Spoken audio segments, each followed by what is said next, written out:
A paz para todos. Hoje nós vamos falar do benefício do perdão.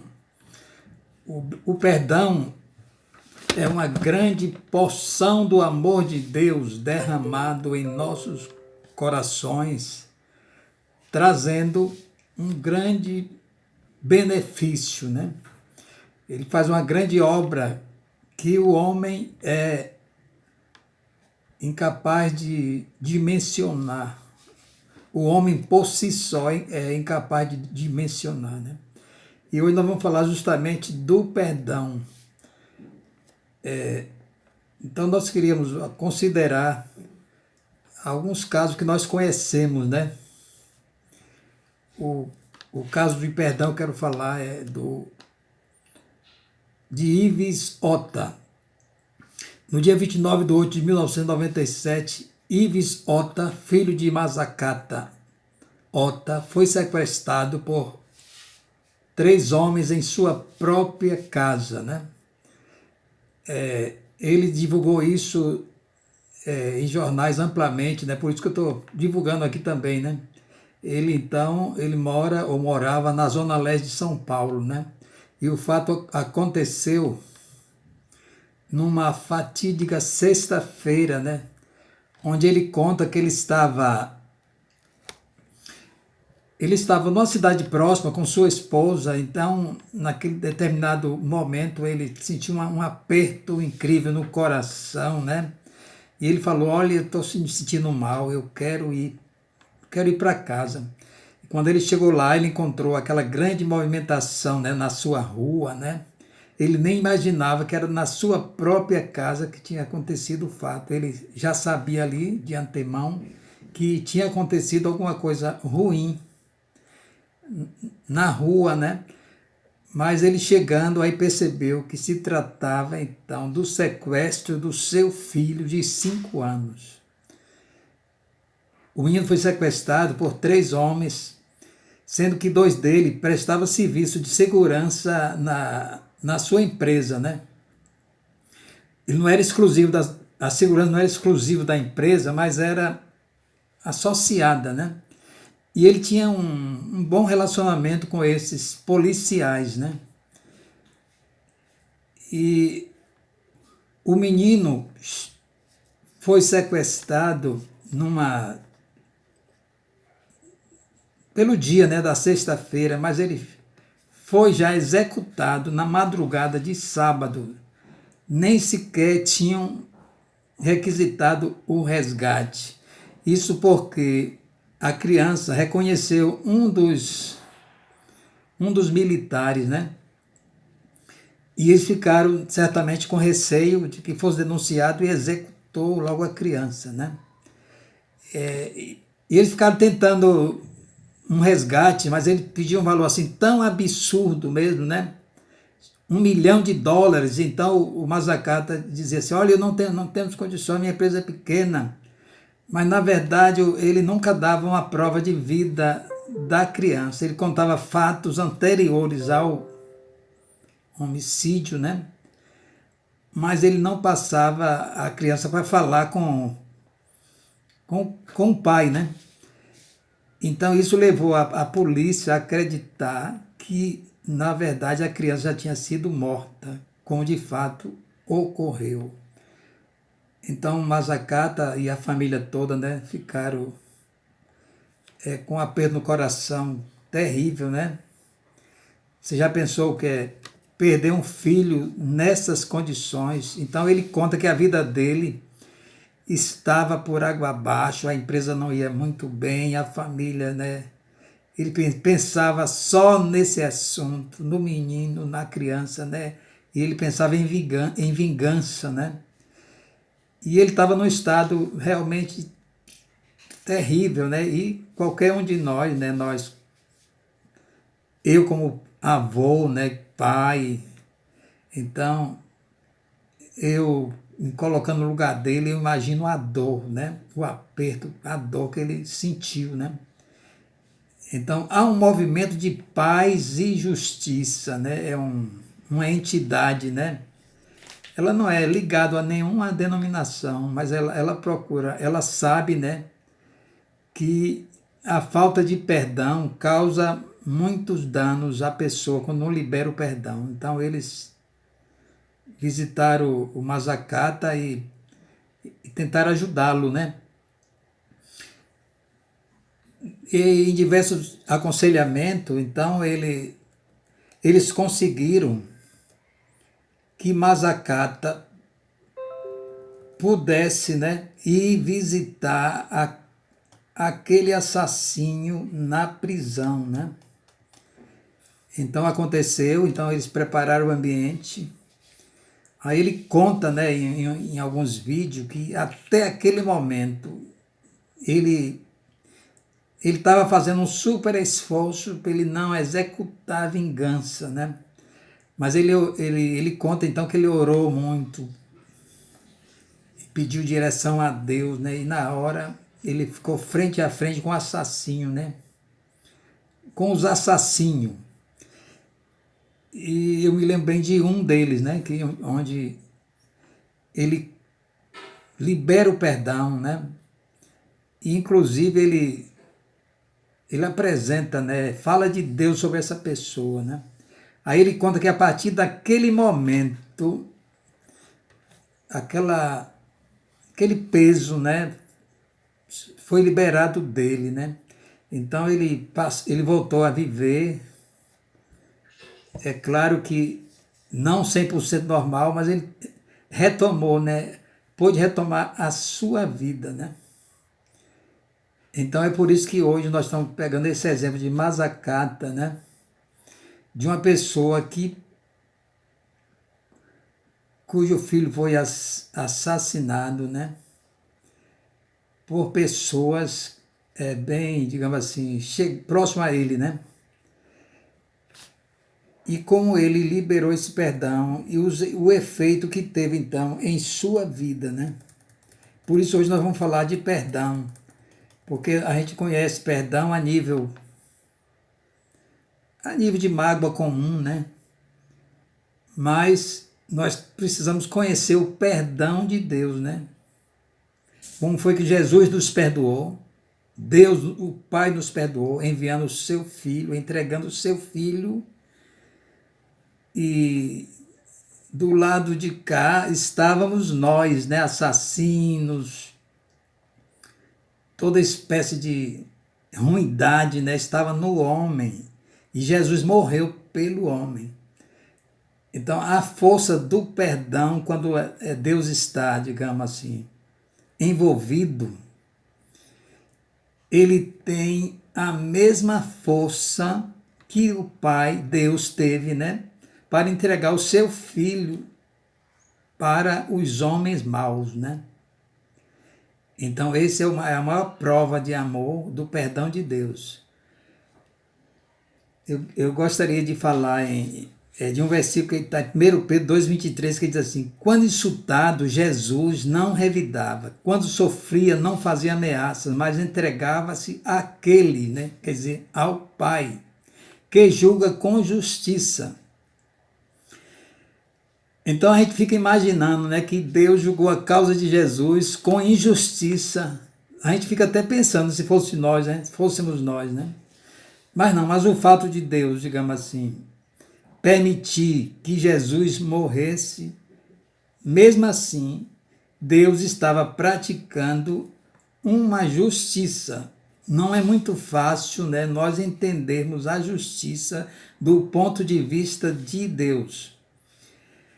A Bíblia diz que Deus é justo e a palavra justo, ela vem de uma palavra grega que chama-se dikaios, que tem o significado de justo, segundo a justiça, de acordo com a lei da retidão. Por isso Deus é justo. Outro versículo, né, que chama a atenção da gente é Hebreus 6,10, que diz assim: porque Deus não é justo, Deus não é injusto para se esquecer da vossa obra e do trabalho do amor, que para com o seu nome mostraste, enquanto servistes aos santos e ainda servis. Então, a Bíblia diz que Deus, então, é justo. Quando ele julga a nossa causa, ele julga então com justiça. Então, as nossas ações de perdão precisam ser baseadas no caráter de Deus, porque Deus é justo. Perdoar como Ele perdoa. Não é fácil. De antemão eu digo que não é fácil, né? Então é por isso que eu digo, né, que só uma grande dosagem do amor de Deus derramada em nosso coração, nós somos capazes de agir, assim como no exemplo dado, né, do caso verdade. Na hora de pedir um perdão ou estarmos perdoando, Deus não age com injustiça, porque Deus está também no relacionamento entre você, digamos assim, entre o magoado, o ofensor. Então, Deus também está ali presente, né? E Deus ali, ele está digamos assim, tomando a nossa causa. Então, nesse momento, Deus não age com injustiça. Agora, nós temos que ter cuidado para, quando estivermos em frente ao ofensor, né, não agirmos com o senso de justiça própria, né? Justiça própria é o sentimento próprio, né, que nós temos. Nós pensamos que somos justos e tentamos agir de acordo com os nossos pensamentos, né, as nossas ações, reações. Eu, eu tenho que, sei lá, agir da mesma forma que ele agiu, eu vou fazer isso, vou matar, então fazer ele sofrer, fazer ele ser preso. Eu não estou dizendo que nós não devemos requerer a justiça que está a nosso dispor, não. O crente também vai e requer os seus direitos. Mas eu falo assim, na hora de um sentido espiritual, na hora do perdão, nós não podemos agir com a nossa própria justiça, né? Quando estabelecemos a nossa própria justiça, desconhecemos a que vem de Deus. Quando você vai perdoar, mas você quer que seja conforme a sua vontade, o que você imagina. Nós sempre imaginamos coisas, ele ou ela devia passar pelo mesmo problema, né? Sofrer também, afinal de contas, né? Eu sofri, eu passei por isso, ele tem que passar também. Eu sei que passa por os nossos pensamentos essas ações, né? Essa vontade. Isso chama justiça própria, né? Julgar com o nosso próprio critério e com a nossa força. Então não deve ser assim. Devemos entregar para que Deus julgue. Quando estabelecemos a nossa própria justiça, então nós desconhecemos a boa, infalível justiça que vem de Deus. Há um versículo, né, em Romanos 10:3, que diz assim: porquanto, não conhecendo a justiça de Deus e procurando estabelecer a sua própria justiça, não se sujeitaram à justiça de Deus. Romanos 10:3. O apóstolo Paulo, é claro que está falando para nós hoje, mas ele está contando a história dos romanos, quando ele estava tentando, né, esclarecer a igreja de Roma, que ele não estava lá, mas ele se preocupava com eles. Então o apóstolo Paulo queria visitar os irmãos de Roma, romanos, mas ele fez essa carta fora de Roma. Ele estava querendo implementar, né, a sua viagem para Roma e os trabalhos, né, envolvidos com o evangelho, com as obrigações que ele tinha que cumprir,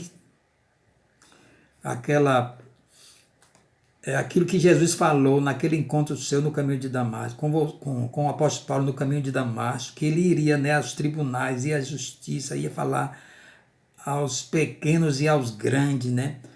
Então ele estava tentando ir para Roma, mas ele estava sendo impedido por alguma coisa, tarefa de trabalho, então ele resolveu fazer a carta aos romanos.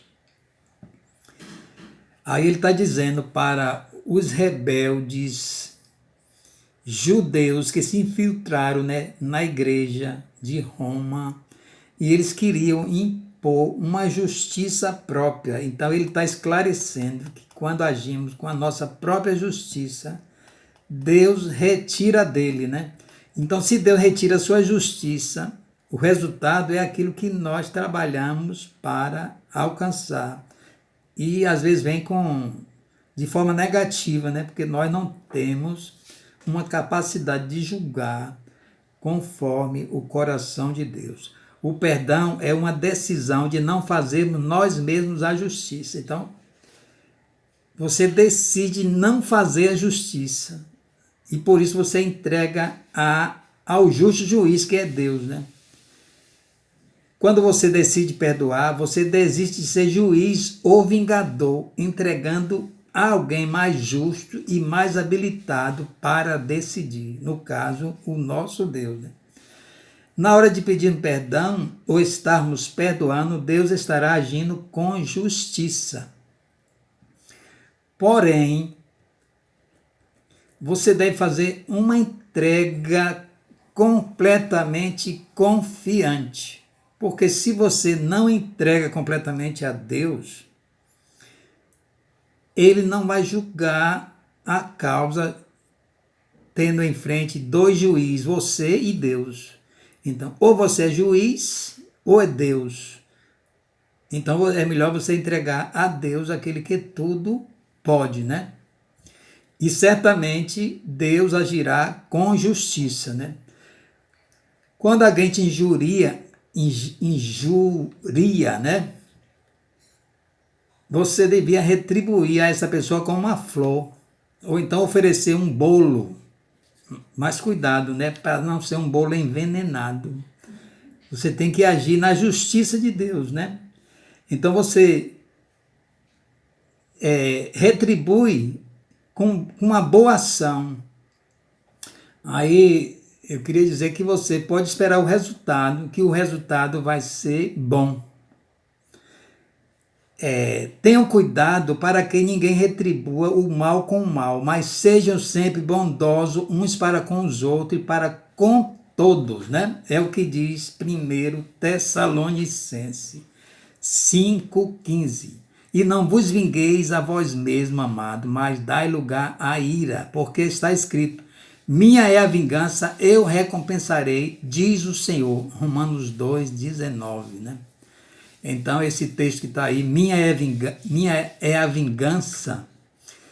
Na verdade, Paulo fez uma referência, ele trouxe lá Deuteronômio 32:25 para a sua carta, né? Onde diz assim: minha é a vingança, que traduzido é: se você se abster de vingar, eu, Deus, serei o seu vingador. Então, Deus toma o seu lugar ali na vingança. Agora, é claro, você não tem que entregar isso com raiva, né? Você entrega a Deus e deixe que Ele haja da maneira dele, né? Deus retribuirá trazendo vingança aos nossos ofensores? Será que Deus, né, ele traz uma vingança para os nossos ofensores, né? Vamos ver o que a Bíblia diz sobre isso? A Bíblia diz que nada escapará aos olhos de Deus. Nós sabemos, né, que Deus a tudo vê e há um registro de todas as ações, inclusive dos crentes, nas nossas ações, elas estão sendo registradas, as nossas e as do ímpio, né? As nossas, nós havemos de dar conta, né? Como crente, obreiro de Deus, você ainda tem algo a prestar conta, que é no tribunal de Cristo, o tribunal que vai julgar as nossas obras, as nossas ações, né? E para os ímpios vai também ter um tribunal, que é o juízo final, né? No final dos tempos, né? Então nada está escapando aos olhos de Deus. Está escrito assim, eu quero ler um texto de Apocalipse, que diz o seguinte: e havendo aberto o quinto selo, vi debaixo do altar as almas dos que foram mortos por amor da palavra de Deus e por amor do testemunho que deram. e clamavam com grande voz, dizendo: Até quando, ó verdadeiro e santo dominador, não julgas e vingas o nosso sangue dos que habitam sobre a terra? E foram dadas a cada um compridas vestes brancas, e foi-lhe dito que repousasse ainda um pouco de tempo, até que também se completasse o número de seus conservos e seus irmãos, que haviam de ser mortos, como eles foram. Então nós sabemos que houveram muitos mártires, né, desde o início da igreja, né? Foram muitos, né, os 12 apóstolos, né? Os 11, né? E até o 12º também, né, que ele fez a sua própria justiça, se enforcou. Mas os 11 também, a maioria deles foram mortos, né? Uns foram degolados, crucificados de cabeça para baixo. João foi preservado, né? Mas não foi porque, digamos assim, não é porque ele tinha mais força do que os demais, não. Ele foi preservado porque Jesus quis preservar ele para revelar a ele o Apocalipse. E você conhece a história, sabe bem que João sofreu muito, né? Conta a história paralela, né? Que ele foi mergulhado vivo, né? Num poço de óleo quente, né? Mas porque ele não morreu? Porque a vida pertence a Deus. Deus libera na hora que ele quer. E Deus precisava, né, do apóstolo João, né, para trazer, completar, né, a história, né, a revelação, fechar o livro, né, onde ele estava trazendo então a revelação dos últimos tempos, né? Então, por isso João foi preservado. E João aqui está contando aqui em Apocalipse, onde ele teve aquela visão, né? Que diante de Deus, ele viu aquelas pessoas. João estava tendo a visão, então, do final dos tempos. Mas num momento que as coisas ainda estavam acontecendo, né? Então houveram aqueles apóstolos que foram mortos durante a história da igreja. Você sabe muito bem que até por motivos religiosos, né, outras religiões mataram muitos crentes. Mas será que isso passou já? Não, nós conhecemos, por exemplo, a obra de Portas Abertas, né, e de vez em quando a irmã Elda, né, traz a história, né, dos servos de Cristo, perseguidos e mortos. Então eles são também testemunhas de Cristo, né, mártir, que está entrando nessa relação que João viu. Mas eu quero dizer que Deus está registrando e está lá, né? Deus vai tomar vingança mesmo. E é interessante que eles mesmo clamavam, né, por justiça, né? Hoje também nós não clamamos quando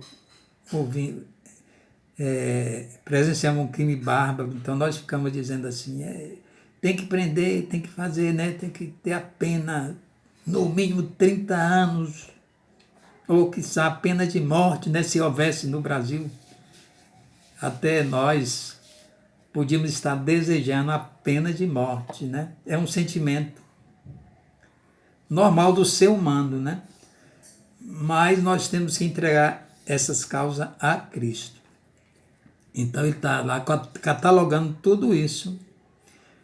E quando eles pediram a Jesus que executasse a vingança, Jesus disse, olha, espere um pouco mais.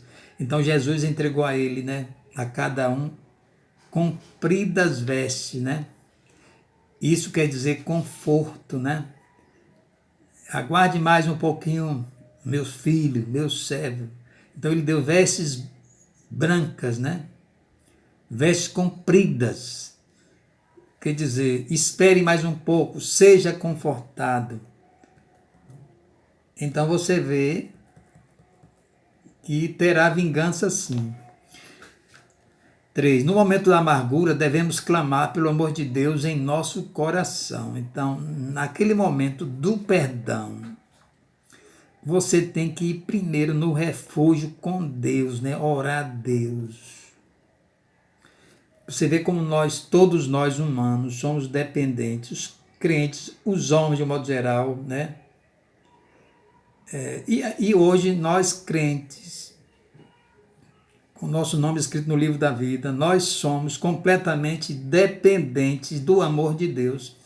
Então, nesse momento, você deve orar, entrar no seu quarto, orar pelo perdão que você deve ministrar, ou então, quando você vai pedir perdão também, que nós cometemos também ofensas, então, nós devemos orar, orar, orar, pedir toda a direção a Deus. Então, o Espírito Santo nos dá toda a direção, para quando chegar naquele momento, nós estejamos cheios do amor de Deus. Pois não devemos desejar que Deus execute o nosso plano de vingança, né? Eu acho, você sabe, né? Era comerciante, nós tínhamos uma loja e lá sempre tinha os casos, né, que nós observávamos de crentes. E uma mulher lá falando tão alto que estava causando assim vergonha e constrangimento para nós. Ela falando lá no telefone e dizendo assim: olhe, você não conhece o meu Deus. Aí ela contava ainda fatos, aconteceu isso, isso e isso, como se Deus estivesse matando, destruindo quem estivesse à volta dela. Então aquela mulher, ela estava se achando toda como especial, né?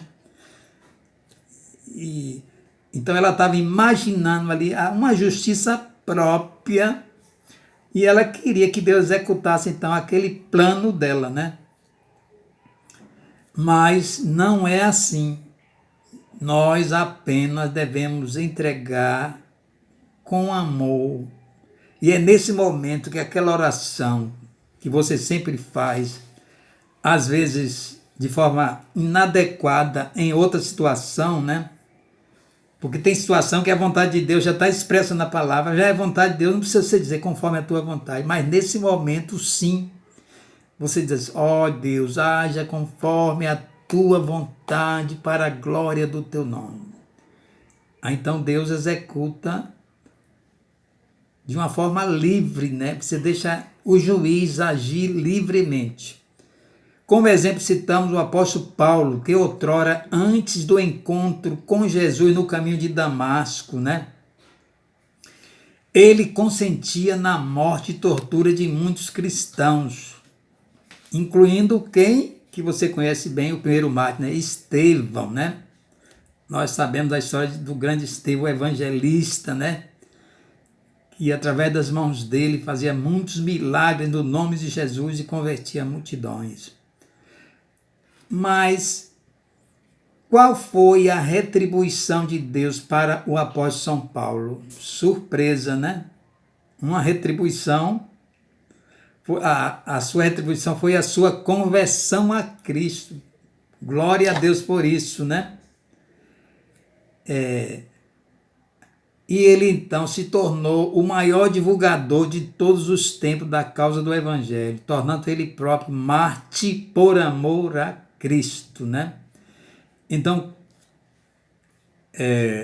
Estevão, interessante que ele estava naquele momento morrendo e orando, né? Ele disse: ó Senhor, não imputes a esse pecado, né? Então, você conhece que a história de Paulo, né?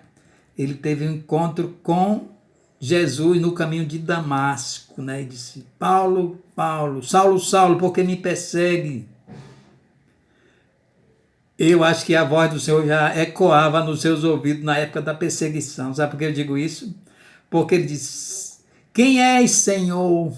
Então ele reconheceu que era o Senhor. Aí Jesus disse: eu sou Jesus a quem tu persegue. Quando você persegue a minha igreja, persegue a mim. Mas tu me será de grande utilidade. Então ali o perdão alcançou, né? O coração do apóstolo Paulo.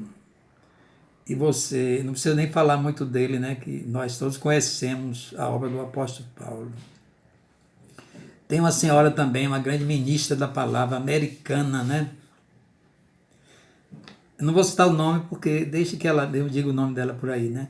Eu sei que hoje ela é uma grande escritora, ela tem 70 e poucos anos, né?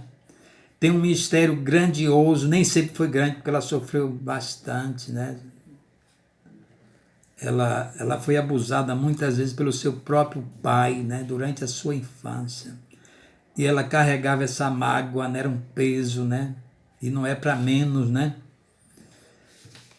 Mas o amor de Deus foi derramado grandemente mais uma vez no coração desta senhora, né? Ela perdoou seu pai, falou de Jesus para o seu pai, batizou o seu pai e ele era membro da sua igreja, né? Era ovelha onde ela da igreja que ela pastoreava. Você sabe que isso é fácil? Não é fácil, mas isso explica o grande perdão de Deus. O que é impossível aos homens é possível a Deus. Então, eu peço misericórdia a Deus, mas peço também que eu não passe por uma situação dessa. Mas se eu passar, eu terei que confiar no amor de Deus, porque é o amor de Deus que nos capacita todas as coisas, inclusive nos capacita para perdoar. O amor de Deus é a fonte que nos revigora. Se você se sente incapaz para qualquer coisa, qualquer obra, né? Falta de fé, falta de ação, não quer liberar perdão, né? Então você precisa logo se abastecer desse amor, bastando ficar tempos com a palavra e fazendo oração. Então, se você se abastece desse amor, a fórmula é simples.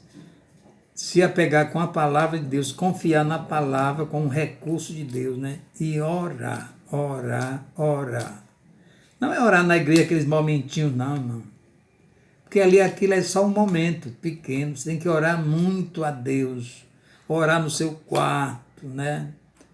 Se o problema for grande, maior, tempo você tem que passar na comunhão e na intimidade com Deus, né? Então, se você fizer isto, Deus vai lhe encher do seu amor. Está escrito, né? Senhor, derrama mais do teu amor em meu coração.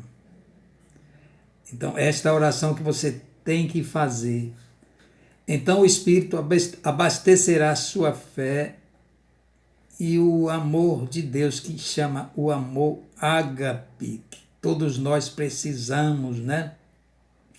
Então esse amor te levará a dar o perdão no padrão de justiça de Deus, como eu falei em cima, porque ele é justo. Aí tem um versículo que diz, 1 Pedro 4,8, que diz assim, mas sobretudo tendes ardente amor uns para com os outros, porque